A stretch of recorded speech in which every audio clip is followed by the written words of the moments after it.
doesn't cost a thing to smile. You don't have to pay to laugh. You better thank God for that. There's hope. Good afternoon, everyone, and welcome to Health 101. Today I'm going to be sharing with you some of the things that I've found about endometriosis and the diet that you should eat by, therefore to be happy with endometriosis, or as happy as can be. What you eat can impact how much pain and symptoms you suffer from. So your diet doesn't solve your endometriosis problems, but it sure can make your life a lot easier. And so today I'm going to share with you some of those tips and tricks that I've learned through a lot of research. And this is the diet that I'm eating by. So the best thing I think to do is to inform yourself, to learn the diet and the things that can affect your endometriosis. Also to keep a log of your symptoms and when they are triggered, because the best way is to know your body and yourself, because let's face it, no one is a one-size-fits-all. And so therefore learning yourself and logging your own symptoms and triggers is the best way to really fully understand your endometriosis. Now, just a bit of a disclaimer, as you all know, I am not a doctor, a nutritionist, or a chef. I am none of these things. I am just sharing through my experiences, just in hopes to help somebody else out there, because I know that this has been a difficult process for me. And if I can help any of you, then that makes my day all the brighter. Okay, so what I've done with my endometriosis food guide is originally it was just on these two sheets on the side of our fridge. The reason I had it on these two sheets on the side of the fridge is that when you are making a lot of new changes, I wanted to have a reference sheet nearby. These were the sheets. I had a sheet for foods to avoid and a sheet for foods to eat. Now, on my foods to avoid, I had these starved foods down here, which were foods that I could have in moderation. Now, I decided to get a little bit wiser with this and make it into a Google Doc for a couple reasons. First of all, this is easy to edit and change. Second of all, I could color coordinate it. So green is good, yellow is in moderation, and red is foods that I want to avoid unless I want to have some painful endometriosis symptoms. Also, the great thing about this Google Doc is that I can put a link on my blog, which I'll link down below to the blog post, which will be completed when this video goes up. And just a side note, this isn't my regular MsCosmoChic blog. I have a health and wellness blog just tracking my medical journey, because I find it's helpful to share this journey and talk about it just for my own sanity. And I'm actually up to date on this blog with recipes and things of that sort. So I promise there will be a link down below that you can go to and get the link to this Google Doc if you would like to print up the food guide for endometriosis. Also, if you open the Google Doc, I believe that you can add and make your own adjustments to it when you open it and save it into your Google files. If you can't, you can always copy and paste it into your own Google Doc and then make your adjustments that way. So it makes it a very easy, friendly document to share with others.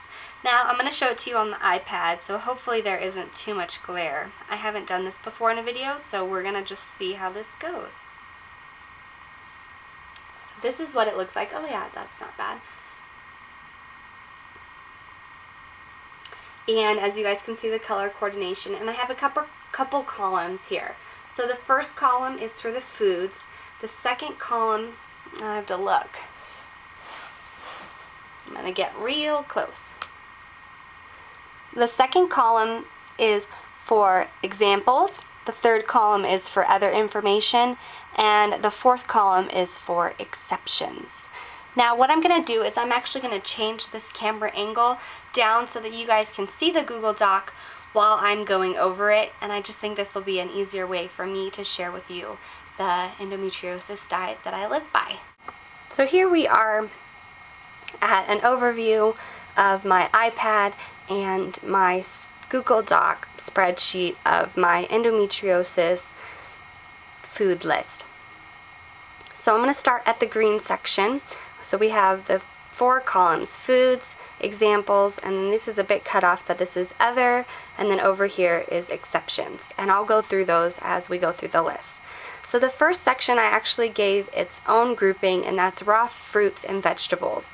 Now obviously fruits and vegetables are their own separate entities, but the reason I gave raw fruits and vegetables its own spot is because this is really important and probably the best sort of way you can intake foods for an endometriosis diet, because this is the most natural way to intake foods, and that therefore is going to be the least upsetting to endometriosis and cause the least symptoms and pain later on.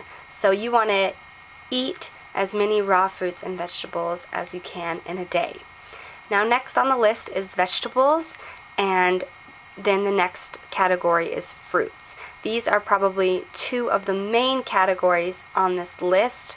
You also want to eat as many fruits and vegetables as you can on an endometriosis diet. These both pack a lot of fiber and nutrition and are going to be the least symptomatic. Next, fish. So fish is great for protein and also for omega fatty acids. I think that's correct. Again, I'm not a nutritionist, but I eat fish instead of other meats, so I don't eat a lot of turkey or chicken or things of that nature. White meats can be okay on an endometriosis diet, but I prefer to just go with fishes. And the fish that I most tend to eat are salmon or white fishes if I'm cooking tacos. Also, tuna is a quick, easy fish for salad or something. And then shrimp is also another great one that I like. Next, beans are great, and they have a lot of fiber, which is really good. On endometriosis diet, you want to make sure to have a balance of fiber. So you want to have a good amount of fiber, but not too much. The next one is pure grains, and examples of that are quinoa, chia seeds, and buckwheat. And right now, I actually have quinoa and chia seeds on hand and love both of them. And I just did a quinoa oatmeal recipe, and I'll be doing more recipes using both of these items because I just think that they are great substitutes and wonderful for an endometriosis diet. Next, almond milk. Now, almond milk is a great substitute for regular milk because you want to avoid dairy products on an endometriosis diet. The next one is coconut milk. Now, coconut milk, for me personally, is great for richer items. So if you want to make like a whipping cream, you can use coconut milk or anything of that sort, but it's too rich for me to use as like as a daily item, like in coffee or in my oatmeal or things of that nature. Next one, stevia. Now stevia is a great one. I'm going to go down a little bit so you guys can see this. Stevia is really important because it's a 0-calorie natural sweetener, and the great thing about stevia is, as you guys can see right over here, it is an anti-inflammatory. Now, the reason endometriosis can be problematic is that some foods cause inflammation inside, and this causes the pain and symptoms of your endometriosis to kind of activate. But when you're eating this endometriosis diet, you're eating foods that are, not super inflamed, I guess. They don't cause a lot of inflammation, but whenever you see a food that is an anti-inflammatory, this is great because it's actually going to cause the opposite effect, which is really good. So stevia is a must-have. Leafy greens, so that's going to be like kale, spinach, things of that nature. Coconut oil is great to cook with, and again, you can see that it's an anti-inflammatory. Brown rice, my husband, he loves that one. Oop, I'm clicking boxes. Garlic. Herbs are a great way to spice your food and flavor them without using prepackaged spice mixes or convenience foods. So herbs would be things such as rosemary, dill, basil, mint, sage, things of that nature. Nuts and seeds are another great one, and these are great for protein as well. Now in the yellow I have, these are things that need to be in moderation. Now the first one is canned items. Now the reason I have canned items here is you don't want to buy canned items such as soups or processed foods. That's going to cause your endometriosis symptoms to be aggravated. But canned items that can save you a lot of time are things such as beans, tomatoes, coconut milk, and tuna. Now chocolate is something that you can have in moderation, but when you're having chocolate you want to make sure to have dark chocolate or carob. Now carob is actually not chocolate, but it tastes a lot like chocolate, but it's a lot healthier, and so I just put that in that category to remind me. Soy products, now this is a tricky one. You're going to read kind of opposing views on soy products. So some people say yay for soy products on an endometriosis diet, and then a lot of people say no, avoid soy products on an endometriosis diet. So I say soy in moderation. Now the reason I want it in moderation is there are great soy cheese kind of substitutes out there, and there are some foods that I just have to have shredded cheese on, like chili, and so soy cheese is a great alternative. Caffeine. Now caffeine is something, again, some people say, you know, just have as little caffeine as possible on an endometriosis diet, but because I suffer from migraines, I have to have a very regulated amount of caffeine.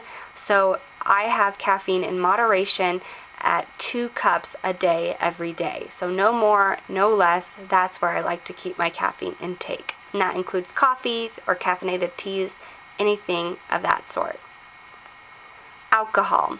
So again, this is another one you want to have in moderation. So I say you can have anywhere from 3 to 5 servings of alcohol a week. I like to stay closer on the 3 servings, but then if we have a fancy occasion or a celebration, I allow myself 5 servings. And I also like to keep these usually alcohols such as red wine, which are good for you, and they don't aggravate my endometriosis. Now on to the foods to avoid. So here is the red list. This first one is gluten, and I would say if you're just starting an endometriosis diet, this would be the last item I would cut out because it is the most difficult. So just keep that in mind. Next one, red meat, dairy, refined carbs, refined sugars, and honey. So in place of honey, I always keep agave on hand. Fried foods, saturated fats and oils, and convenience foods. So one thing to keep in mind on an endometriosis diet is you want to be making fresh foods at home as often as possible. This is going to be your best bet for knowing what goes into what you make and how it's going to affect your endometriosis. So I hope you guys enjoyed this video and found it helpful as just a kind of guidelines if you are suffering from endometriosis, as what sort of foods you should eat a lot of and what sort of foods you should avoid and what you can have in moderation. And I just think it's a great starting point. And you know, I did a lot of research and looked at a lot of different places, and this was the compilation list that I devised that works best for me. And if you have any other foods that are on your list, whether they are foods that you enjoy to have that help your endometriosis, or that are foods that you avoid at all costs necessary, you know, just tell me about them. I'd love to hear them.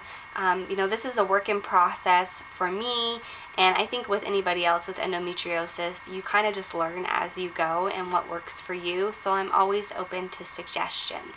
I hope you guys found this helpful, and I will see you guys next time in my next segment of Health 101.